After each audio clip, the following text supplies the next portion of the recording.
대구광역시가 250만이 사는 도시예요. 1년에 한 20억 정도 버스에 대구시가 보조금을 주는 게 2천억이 넘습니다. 도시철도가 3호선까지 있는데 도시철도 건설 비용만 해도 2호선이 1조 5천억, 3호선이 2조 5천억 이런 식으로 들어가 있거든요. 도시철도가 연간 운영 적자가 한 1,000억 정도 가요.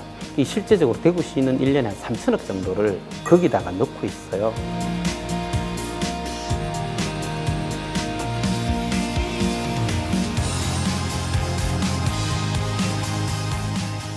계속해서 지속가능한 생태교통에 대해서 말씀 나누고 있는데요. 지속가능한 생태교통 중심의 교통체계를 만들기 위한 과제는 무엇일까요? 기본적으로 교통이 인간 중심이 돼야 된다는 생각을 가져야 합니다. 이게 출발이라고 저는 생각하거든요. 지금은 사실은 그 인간 중심보다는 개발적인 교통 시스템으로 가져왔고 발전하면서 자동차가 주류인 사회가 지금 되어 왔는데 아직도 사람들 인식 속에는 이제 자동차가 그 중심에서 벗어나질 않고 있잖아요.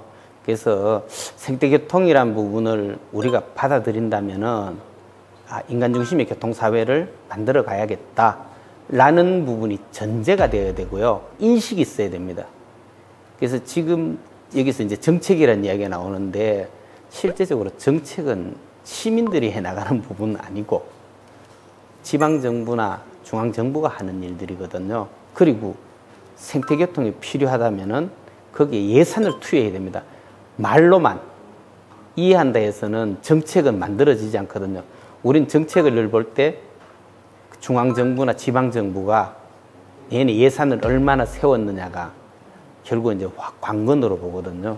자전거의 활성화를 시키기 위해서 예산을 쓴다. 대한민국 정부는 얼마를 쓰는지, 제가 살고 있는 대구는 얼마를 쓰는지 실제적으로 지금 들여다보면은 예산 사용량이 사실 굉장히 낮습니다. 대구 같은 경우에 대구광역시가 250만이 사는 도시예요. 1년에 한 20억 정도 그것도 많이 쓴다고 써요. 버스에 대구시가 보조금을 주는 게 2천억이 넘습니다. 그리고 그 도시철도가 대구도 있거든요. 도시철도가 3호선까지 있는데 지금 건설 비용만 해도 2호선이 1조 5천억, 3호선이 2조 5천억 이런 식으로 들어가 있거든요. 그런데 도시철도가 연간 운영 적자가 한 1,000억 정도 나요. 실제적으로 대구시는 1년에 한 3천억 정도를 거기다가 넣고 있어요. 넣고 있는데 그러면 대중교통이 버스가 한 20% 정도, 도시철도가 한 7% 이런 정도의 교통수단을 분담하고 있거든요.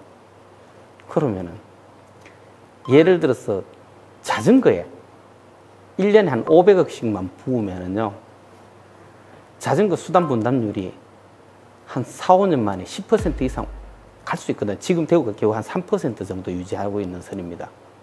그런데 사람들은 그런 생각하죠. 자전거 필요하다 라고 생각을 하고 있으면서도 거기에 예산을 배정하지 않고 있어요. 그래서 저희들이 계속 하고 있는 이야기들이 당신들이 생태교통에 대해서 관심 있고 생각이 있다면은 거기에 대한 인식을 바꾸고 예산을 투여해라 라고 끊임없이 주장하고 있습니다. 생태교통 도시도 가려 그러면 일단 생각이 바뀌어야 된다. 저도 그렇게 생각을 합니다. 지금 기후 위기 비상사태다. 굉장히 심각한 사태다. 우리에게 남아있는 시간은 10년이 남지 않았다. 라는 부분들에 대한 세계적인 전문가들의 이야기가 많습니다.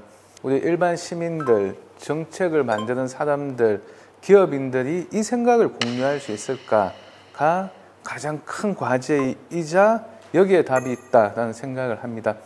우리가 지금까지 살아왔던 삶의 패턴, 대량 생산, 대량 소비, 그리고 편리하고 마구마구 이산화탄소를 배출하고 왔던 부분에 대한 파티는 이제 끝났다라는 전문가라든지 기후 생태학자의 이야기인데, 이 부분이 어떻게 하면은 우리 일상생활에 녹여져 있을까라고 한다면 그런 생각에 차이에 의해서 자동차 중심 도시에서 생태교통 중심으로의 전환이 이루어질 거다라고 생각을 하기 때문에 이런 그 인식의 확산과 인식의 공감대를 만드는 부분이 가장 중요하고요.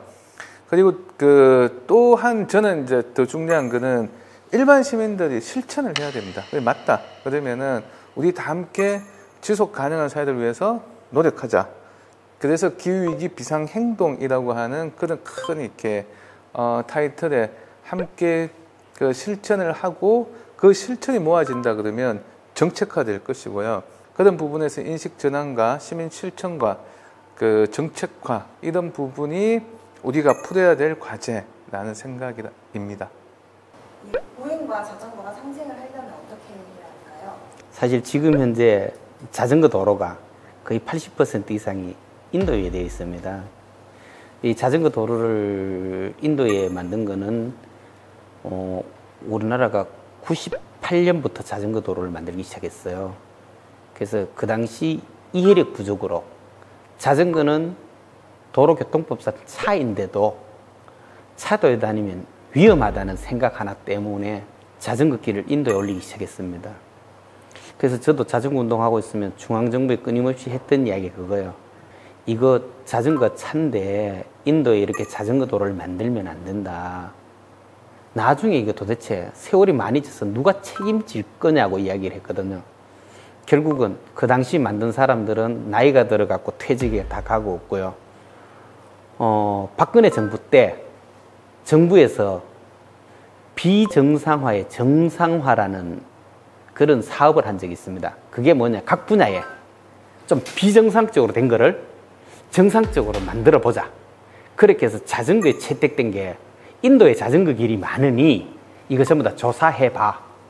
조사해가 이거를 비정상이니까 정상화 시키자 라고 하려고 사업을 했었어요. 그래서 각 지방정부에 대고 파악해봐라. 사실 뭐 파악이 다 되어 있죠. 그 파악해서 보고를 했더니 아니나 다를까 85% 정도 인도 위에 자전거 도로가 되어 있고, 사실은 그게 무용지물이다시피 한 게 실제 현실입니다. 그래서 파악은 다 했어요. 그러면 이거 어떻게 할래? 그거 좀 더 치우고 자동차 길로 내려야 될 거예요. 워낙 많으니까 감당이 안 돼. 답이 없으니까 파악만 하고, 비정상화는 파악했는데 정상화를 시키지 못했던 그런 중앙정부의 슬픈 사연이 있습니다. 그래서 지금이라도 저는 늦지 않았다고 생각해요. 이거 정부가 과감하게 버릴 건 지금 버려야 됩니다. 인도 위에 있는 자전거 도로는 보행자에게 다 돌려주고, 그건 이제 다 없다고 생각해야 돼요. 돌려주고, 나머지 지금부터라도 차도로 자전거 도로를 만들어 나가고요. 다시 하나하나 차근차근 해나가는 게 이게 필요하고, 이게 실제적으로 보행자하고 자전거의 충돌을 줄일 수 있는 길입니다. 그리고 지금 법 관계도 사실 좀 문제가 있는데요. 도로교통법에 인도에서 자전거를 타면은 자전거 도로가 없는 인도를 이야기하는 거예요. 이게 위법이기 때문에 범칙금이 3만 원이고요. 그 다음에 자동차 전용 도로 있죠. 뭐 당연히 고속도로도 자동차 전용 도로지만 도시에도 도시고속도로들이 이런 것들 지금 자동차 전용 도로들이 전국 굉장히 많습니다. 여기는 자동차만 다니도록 되어 있기 때문에 자전거 올라가면 이건 10,000원. 그리고 또 하나 있습니다. 자전거 도로가 있는, 옆에 자전거 도로가 있는데 그 자전거 도로로 안 가고 차도로 가면은 요거는 10,000원. 그런데 마지막이 10,000원은 잘못되어 있거든요. 왜 그러냐면은 지금 현재 그 자전거 도로를 인도에도 만들고 차도에도 만들었는데 그게 시민들이 식별 가능하지 않은 경우가 굉장히 많습니다. 예를 들어 택시 운전사하고 자동차하고 이제 택시 충돌이 나가 사고가 났다고 칩시다. 그리고 택시 운전사 보고 옆에 인도에 자전거 도로가 있는 거예요. 당신 왜 절로 안 가고 일로 왔어? 라고 할 때 이건 문제가 되거든요. 그리고 또 하나, 예를 들어 그 우리가 보통 로드레이스를 보통 우리는 사이클이라 그러잖아요. 로드레이스 선수가 속도 훈련을 하는데 자전거 도로에서는 그 속도 훈련이 안 되거든요. 이 사람들 자전거 도로인데 차도로 가면 이것도 위법이거든요. 예, 근데 차도에는 자전거가 차기 때문에 다니도록 되어 있습니다. 그 옆에 자전거 도로를 만들어 준 건 자전거 타는 사람을 배려 차원에서 만들어 줬는데 이거 법 해석을 잘못하는 바람에 자전거 타는 사람은 좀 묶어버리는 현상이 생깁니다. 그래서 이런 부분 법도 빨리 좀 개정을 해야 된다고 생각을 하고요. 도시에 보면은 버스 전용 차로가 있습니다. 버스 전용 차로는 버스는 다른 차가 못 들어지 버스는 그 전용 차를 벗어나도 되잖아요. 버스 전용 차로에 버스는 고기만 다닌다고 하면 버스 못 다니겠죠. 자전거도 마찬가지로 버스 전용 차로나 자전거 전용 차로나 해석은 똑같이 해야 된다고 생각을 합니다. 네, 보행자와 그 자전거의 상생을 하려 그러면 가장 기본적인 질서 속에서 상생이 된다고 생각을 합니다. 자전거는 자전거의 자기 길에서 타야 되는데 지금 현행에서는 자전거와 보행자들 겸용으로 해놨는 부분에 대해서 가장 근본적인 마찰을 일으킬 수밖에 없는 그런 그 인프라를 만들어 놨습니다. 근데 중요한 거는 자동차와 자전거의 속도 문제 때문에 자전거 타는 사람들이 굉장히 위험합니다. 그래서 저희들이 오랫동안 대구에서 하고 있는 캠페인은 자동차 속도를 줄이자.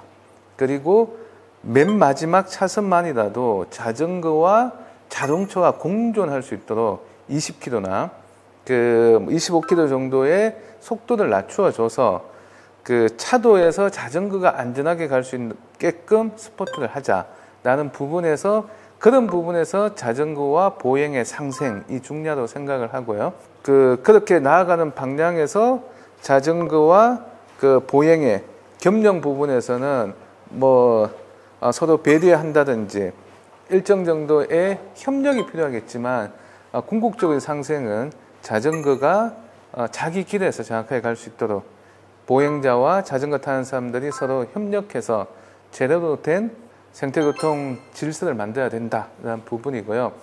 생태교통 도시를 만들어 나가기 위해서는 우선순위가 너무너무 중요합니다.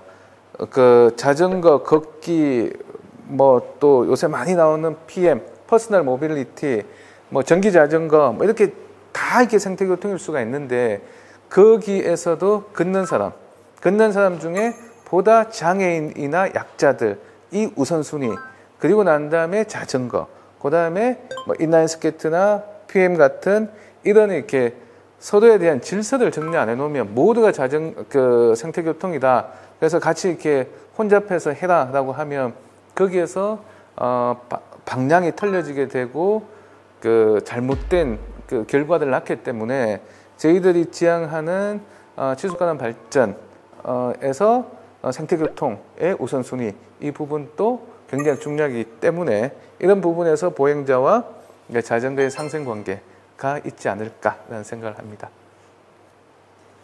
대구에서는 생태교통도시 만들기를 위해서 대구야 걷자라는 이름의 캠페인을 진행하고 있다고 들었는데요. 어떤 내용인가요? 2017년부터 대구야 걷자 캠페인이 대구야 걷고 자전거 타자라는 캠페인입니다. 처음에는 저희들 대구 차 없는 날 행사로부터 시작을 해서 일상에서 많이 걷는 사람, 일상에서 많이 자전거 타는 사람을 중심으로 풀어가기 시작을 했고요. 그냥 많이 걷고 하니까 데이터가 좀 확보가 안 돼서 대구에서 어플리케이션을 만들어서 걷기 어플리케이션 하고 앱이랑 자전거 앱을 만들어서 일상에서 걷는 사람들이 하루에 10,000보를 걷자.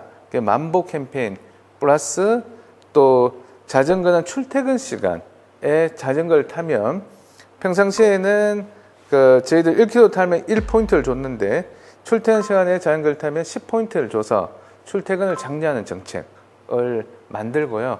향후에는 저는 개인적으로는 포인트가 일상에서 인센티브 제도를 해서 녹색 기본소득처럼 자전거를 타거나 걷는 사람들이 또한 이렇게 인센티브를 받을 수 있는 대기오염을 줄이고 교통사고라든지 혼잡들을 줄였기 때문에 그런 혜택까지 있었으면 좋겠다라는 차원에서 대구의 걷자 캠페인이 진행되고 있습니다.